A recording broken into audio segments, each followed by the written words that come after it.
Oh, here we are again. Another rumor that the Big 12 is going to add Oregon State and Washington State soon. No, they're not. You are Locked On College Football, your daily podcast on all things college football.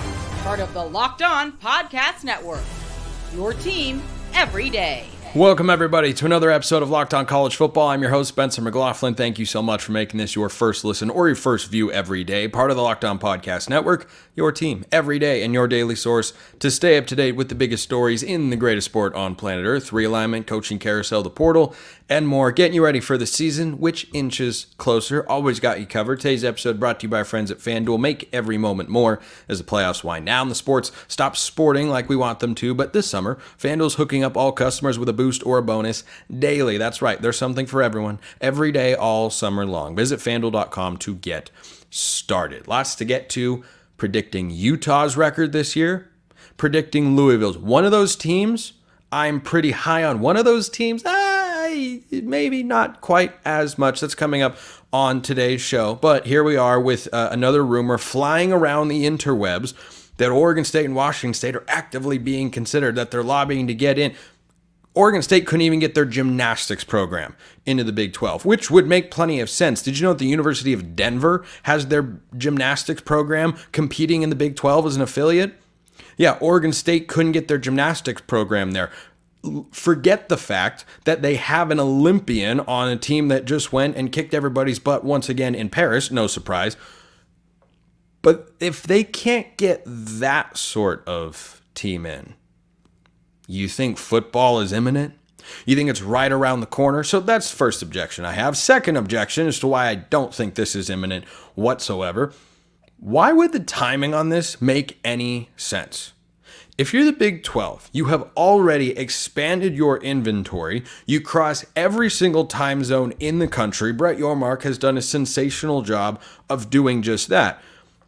But are Oregon State and Washington State additive or accretive institutions that bring net television revenue to the conference? By all accounts, that answer is no. So if you're adding them, you are further diluting payouts that you are giving to your existing members. Do you think they're going to be happy with that? In several years' time, they could be. In several years' time, after the new leagues play out, they might decide we want to have even more of a presence in the Pacific time zone. Yeah, Oregon State, Washington State would be at the top of your list. But sources inside of the Oregon State Athletic Department have said, no, it's just smoke, because guess what? It is just smoke. There wouldn't be any logic to the timing. There wouldn't be any logic to the fact that they're expanding before they have even played out the new look expansion league. They haven't even had a whole season, a run through, a dry run of what it's like to have two teams in the Western time zone and two teams in the Mountain time zone that they've just added in Utah and Colorado. They haven't even done all of that. And here's the other part of it. Yes, having schools that can play later football games is an advantage at some level. It can be a drawback if it's your only pitch. We saw that with the Pac-12 and its media rights value.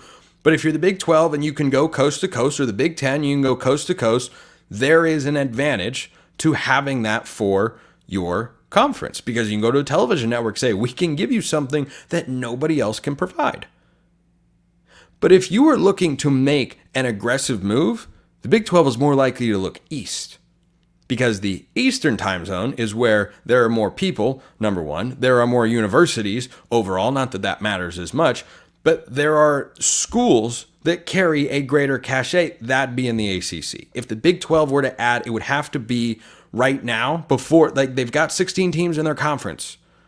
They're already fourth in media rights television revenue over the course of their current contract. The ACC averages, best estimates, around $36 million a year. There are incentives and all this sort of stuff, but ACC around 36, Big 12 around 32. Okay, not a sizable gap, but if you keep adding schools, you continue diluting that payout. I don't think the schools that are already in the Big 12 are going to vote to do that at this time. Now, when it comes time to make another move in expansion, when it comes time to grow the league, yeah, I could see this being the case, but that's not until the end of the 2020s or early 2030s. That's when the Big 12's next expansion move other than bringing in ACC schools would make the most sense. I don't think they look at Oregon State and Washington State and see them as equally appealing as the idea of getting a school from the ACC, which, by the way, I don't think is imminent either. Because best guess from me, this is just me making my best guess here based on the information that we have, it'll cost Florida State and Clemson a couple $100 million each to leave the ACC. The rest of the teams will stay put because everybody else doesn't want to have a couple $100 million that they need to raise in order to leave a conference just to go to the Big 12, because those are the only schools. North Carolina maybe, and Miami as well. They could get into the Power 2, but everybody else would just be leaving to go to the Big 12. I don't think the finances of that work out at all. That does not track. And so that's what the Big 12 would do, because it'd be too good of an opportunity to pass up. But if you're looking at Oregon State and Washington State right now, what's the hurry? What would the hurry be of announcing this sort of move, of making these sorts of moves ahead of 2026? I don't think there is. I don't think there is any, because you could offer them membership in your conference at any point in time. Why do you need to do it right now? Why not grow the brand of your league, maybe the value of your league and the amount of money that you get in your television deal for your next contract, and then bring them into the fold and say you're expanding your profile and your geographic reach and bringing in two teams that actually add something to the conference, but they don't bring in enough, or they would have done it already. That's the other thing that confuses me about these. Again, they're just rumors. Legitimate reporters, big time people like Brett McMurphy or Pete Thamel or Ross Dellinger, they are not indicating that these talks are in any way serious, or that there even are serious talks going on behind the scenes. Until one of those heavy hitters come out to the forefront and say, yeah, we're hearing that these rumors are real. Dennis Dodd, another guy who's been, on top of all this stuff.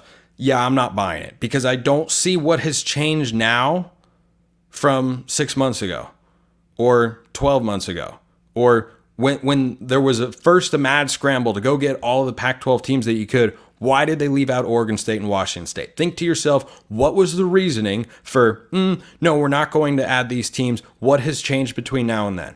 I don't think anything has. Now, the argument that I've been making that they could get added later this decade or early next decade is that a lot of things can change between now and then, most notably the realignment landscape or the desire to have more teams in the Western time zone. You'll actually have data, information, and experience with the conference in its new look format, and you can understand what the strengths are, what the weaknesses are, how the logistics work, how do we do this, how do we do that, do the finances work, is everybody happy? That's why it just doesn't make any sense right now. So I don't buy this whatsoever, that their invitation is imminent or it's being discussed. Like, even if it's being discussed, what do you want to bet they shut it down? And here's the other thing.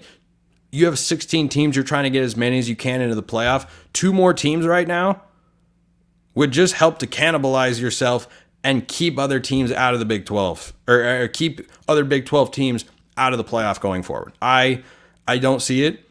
Do I believe that Oregon State and Washington State are deserving, are worthy of being in a Power 4 conference? 100%. I have said that for a long time. I'll continue to say that they deserve it. But does it make sense for the Big 12 to do it right now? No, I do not see it. Let me know your thoughts in the YouTube comments. I know you will anyway. And speaking of the Big 12, I think Utah's going to win it. I do. But they will not be undefeated. They won't even be a one-loss team before they do that. I'll tell you how coming up next. This episode is brought to you by eBay Motors. Passion, drive, and patience.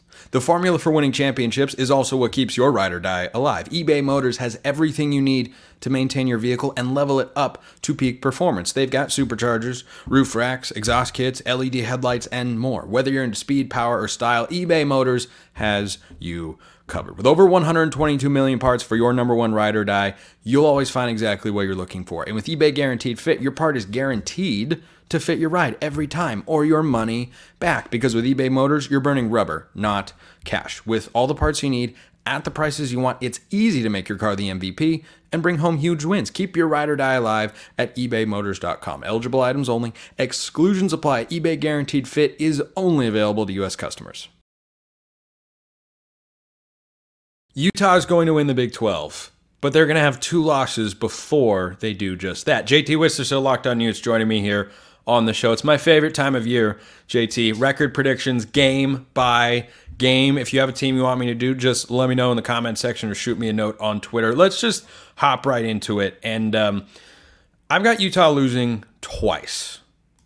The first time is in week 4, but their non-conference slate, I think this will be pretty much a breeze. Southern Utah, Baylor, and then at Utah State, coaching turnover up there in Logan. I didn't think that was going to matter a ton anyway. It's usually a decent Mountain West team, but I think that just adds another ingredient in Utah's favor to where I think they go through those first 3 games. Utah should be a preseason top 10 team, and I think we're going to leave their non-conference slate thinking, yeah, this is the preseason top 10 team we thought they were.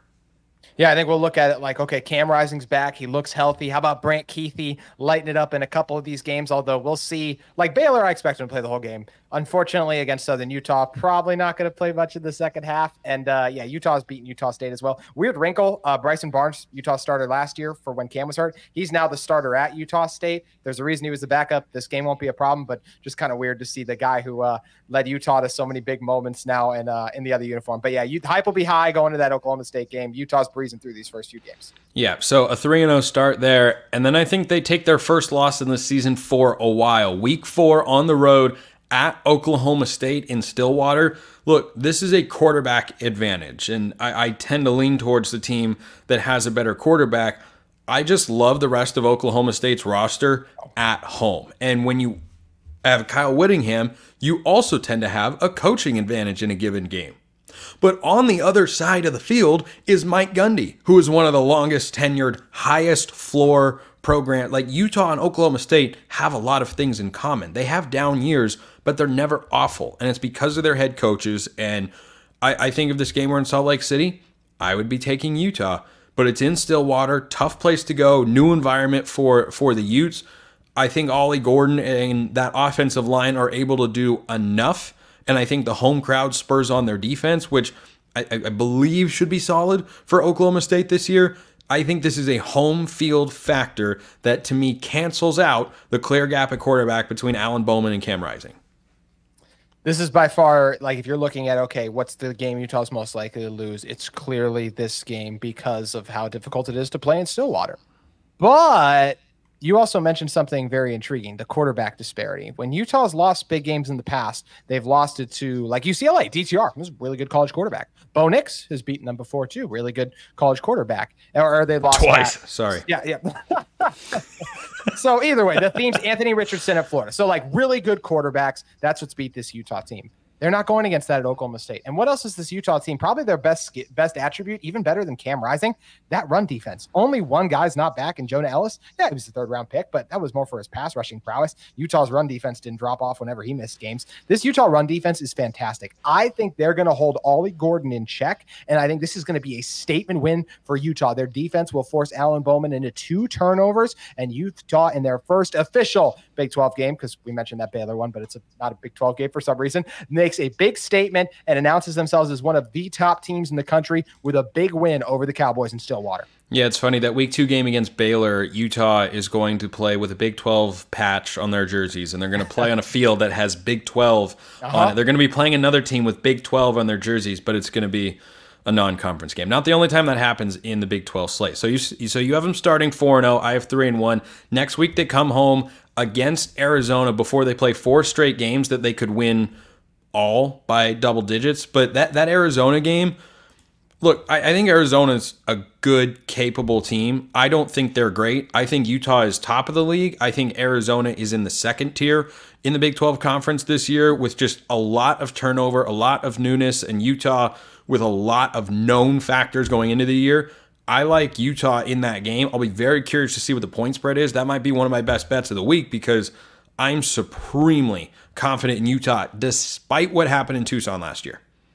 This is a Utah team that has only lost 1 true home game since 2018. Yes, they lost one during the COVID year as well. Fans weren't there. I'm not counting that. They lost to Oregon last year. Even that loss to the Ducks, No Cam Rising. So this is a team that at full strength, we haven't seen them lose a home game in what feels like forever. And that's where I feel like this crowd, that environment, I totally agree with you. Noah Fafita is fantastic. I think he's one of the best QBs in the sport, but him and McMillan are not enough to overcome the Rice-Eccles Stadium advantage, where we see teams time and time again, even if they get off to a good start, they always taper off because of that altitude, because of the crowd noise, the fans, the way Utah plays at home. It's too much. I have Utah beating Arizona too. Obviously they're beating Arizona State. And TCU would be one if it's like, okay, if Utah's going there, are they going to have a trip up? But I think at home, they're clearly better than TCU. So I think they're going to take care of business against TCU as well. And same thing with at Houston. Yes, going on the road, Texas, but that's where it's nice that it's not too hot down there, like that ugly Baylor game Utah played last year. Utah's clearly better than Arizona's the only one we can even make an argument for. And like we said, when you look at what they've lost, I feel like it's pretty clearly Utah's better too. I think Utah's going to roll. And yes, I have Utah undefeated right now. Some people may be like, that's unrealistic. In 2019, when Utah had a cupcake schedule and they didn't play any ranked teams, they didn't lose in the regular. They only lost once in the regular season at USC. So predicting Utah, to me, to not lost a game yet is realistic because their Big 12 schedule sets them up for success. We haven't mentioned games against Kansas and Kansas State because they're not on the schedule. This Utah team is primed for a big year. The Big 12 gift wrapped them a big favor with this schedule. They certainly did. If they win that game against Arizona, which I expect them to, they go at Arizona State. And look, the Sun Devils will be improved. You got to be careful in Tempe. I don't think they're on Utah's level yet. TCU at home, Houston on the road, BYU at home. The home road splits there are perfectly aligned for that stretch of games because TCU and BYU, I think, are probably better than Houston, Arizona State. Wouldn't surprise me if Arizona State is better than BYU this season, but Arizona State also probably not going to have the craziest home environment to go into there. So I think they roll through. I think they win the Holy War, which is one of the games I'm most excited to see in these realigned crazy conferences because that's a fantastic rivalry with real vitriol between those two. I presume you feel the same way.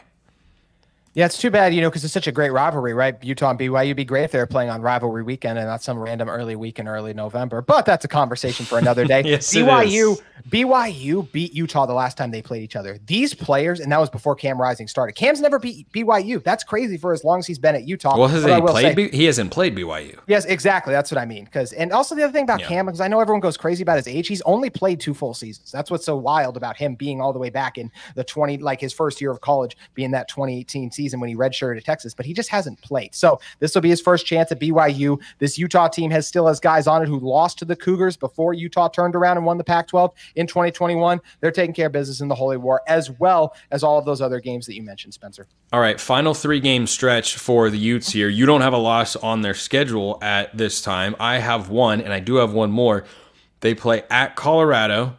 I don't think it's there. They come back home, Iowa State. I don't think it's there. Regular season finale, JT. They got to go all the way down to Orlando and play a UCF team that is going to be a lot better, certainly amongst the 4 newcomers in the Big 12 from a season ago, UCF, Houston, Cincy, and BYU.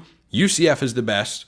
They have recruited well. They have portaled incredibly well. They have KJ Jefferson as their starting quarterback. That is a veteran, capable guy. I am a Gus Malzahn fan at home. This is going to be seen as an upset to some, but I talked about this game earlier this summer as a potential upset. I'm sticking with it going into the year. I think Utah ends the regular season 10-2 with a loss in week 4 at Oklahoma State and the last week of the regular season when they go at UCF. I have Utah 11-1. I just don't. You have to be so good to go undefeated. And once again, this schedule sets Utah up well. There's only one game, if we just look at it, they're probably not favored in. It's the Oklahoma State game. Speaking of the Oklahoma State game, that's one of the 3 hardest games on their schedule. The other 2 hardest games, in my opinion, actually come in this stretch. Why did I like Utah against Oklahoma State? A matchup, this elite run defense versus, yes, a stout rushing attack that Ollie Gordon has, but I just think Utah's got the bodies to contain him by packing the box.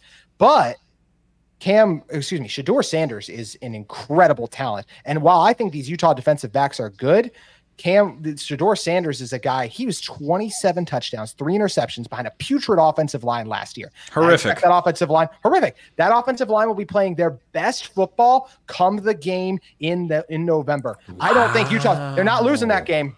but it's to me one of the 3 toughest that they'll play on there. So I do think Utah squeezes one out there. They take care of business against a really good Iowa State team who's also capable of beating them. And I agree with you. They lose at UCF with so much on the line, undefeated season. I agree with everything you said. Utah's a lot happier to play in Florida in late November than they were in early August. But KJ Jefferson, that transfer-loaded defense playing their best football in late November, just too hard to go undefeated in a college football season. I have Utah just missing out on a perfect regular season in the last and final, not rivalry game, but rivalry weekend for Utah. There you go, UCF fans. Don't say we didn't do anything for you. JT Wistrcill has got Utah 11-1. I have them 10-2. Locked On Utes. Check them out on YouTube, wherever you get your podcasts. JT, appreciate it as always. Thanks, Spencer. I'm going to do the same thing for Louisville next. One of the highest floor teams in the ACC. But what's the ceiling? First, let's talk about FanDuel. I love sports. I love them so much, I never want them to stop. But as the playoffs wind down, we get fewer games, and the sports aren't sportsing like I want them to. But FanDuel lets me keep the sports going whenever I want. All I have to do is open the app and dream up bets anytime I'm in the mood. If you want college football action, are you aware of how much stuff FanDuel has got for you? Because they have everything you could want. Individual games, win totals, conference title odds, national championship odds. It's all over there. Everything you want. Every week 0, week 1 games available. This summer, FanDuel's hooking up all customers with a boost or a bonus daily. That's right. There's something for everyone every day, all summer long, and all throughout college football season too. So head over to FanDuel.com. Start making the most out of your summer. FanDuel.com. FanDuel, official sports betting partner of Major League Baseball. Louisville's schedule is tough to predict because this is a very high floor team. They went 10-2 in the regular season last year, lost the conference title game, lost their bowl game to USC, and I expect them to be a good team this year. I think they've upgraded at quarterback, not to an elite guy in Tyler Shuck, but if you ask me to choose between Tyler Shuck and Jack Plummer, I'm taking Shuck, and I think the numbers really bear that out. So they've upgraded at quarterback. I love their coach. I am in love with their transfer portal class as well, one of the top 15 in the country this year. That's right, Louisville have accomplished that feat. But as far as ACC schedules go, it doesn't get much tougher because they play Notre Dame as a non-conference opponent. They also have SMU. They've also got Miami on there, and they have Clemson on there. Oh, boy. Oh, boy. Oh, and then the last week of the season, in another non-conference battle, they've got to play Kentucky. This is a sneaky hard schedule, and I reserve the right on all schedule predictions to have one game as a toss-up that I just can't get a gut instinct on right now. And I do have one of those games on this Louisville schedule. We'll get to that. But they will start out with 3 consecutive wins. All at home, Austin Peay, Jacksonville State, easy wins. Georgia Tech won't be easy. Louisville will get it done. If that game were being played in Atlanta, I might ask a couple more questions, but it's not. So I think Louisville is going to be just fine there. But then for their 4th game of the year, they have to go at Notre Dame. I think Notre Dame's a really good team. I think Louisville is a good team, but do I think Louisville is good enough to go on the road into South Bend and knock off the Irish? No, I do not. I like Notre Dame and Marcus Freeman, so I go with Notre Dame there, and that puts the Cardinals at 3-1. Then they come back home, they play SMU. See how I paused there? Like Georgia Tech, that is a team that is not to be trifled with. They have been acquiring talent at a high level. They've got a good head coach in Rhett Lashley. They've got a good and capable quarterback who, if healthy, Preston Stone, could be one of the 4 or 5 best signal callers in the conference this year. And yeah, SMU being an ACC team is weird, but everybody's got to deal with them now. They're at least, in my view, making a bowl game. Are they winning 8, 9, or 10 games? Got to see them play ACC opponents and Power 4 teams consistently throughout the year before I make that distinction. But boy, I don't think they're going to have a massive roster deficiency the way that Cincinnati, Houston, UCF, and BYU did going into the Big 12. SMU is not like that. So one thing that comes up with SMU a lot is how big is their fan support? How many people show up to their games? I think that's going to go up in the ACC.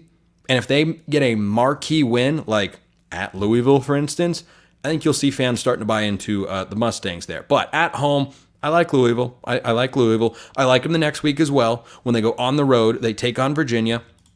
I don't think Virginia is going to be a particularly strong team next year. But here's where things start to get really, really dicey, and where I struggle seeing Louisville getting into the ACC Championship game. It is going to be exceedingly difficult. I definitely don't think they're a playoff team unless they make the title game and ultimately win it. But even if they get there, they'll have to win it to get in because they will be a multi-loss team. The schedule just doesn't line up particularly well. So after they play Virginia on the road, they come back home, they play Miami.